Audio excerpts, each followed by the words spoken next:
मी कलम 1 आहे. मी सांगतो की इंडिया म्हणजेच भारत हा राज्यांचा संघ असेल. संपूर्ण देशाला एकत्र जोडून ठेवण्याचं काम मीच करतो. मी कलम 2 आहे. मी नवीन राज्यांना भारतात सामील होण्याची परवानगी देतो. मी देश वाढवायला आणि एकत्र ठेवायला मदत करतो. मी कलम 3.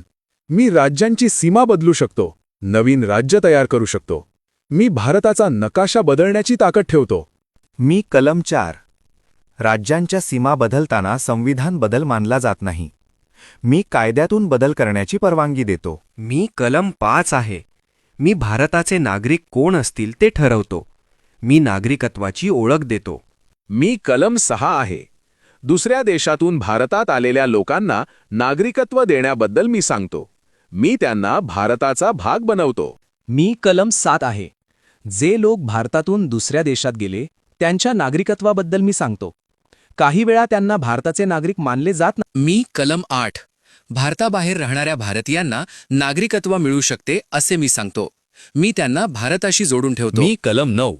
जर तुम्ही दुसऱ्या देशाचे नागरिकत्व घेतले तर तुम्ही भारताचे नागरिक राहत नाही. मी एकाच नागरिकत्वाचा नियम सांगतो. मी कलम 10.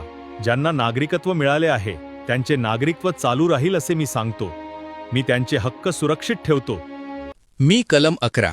नागरिकत्वाबाबत कायदे बनवण्याची सत्ता संसदेला देतो. मी नियम ठरवण्याची ताकद देतो.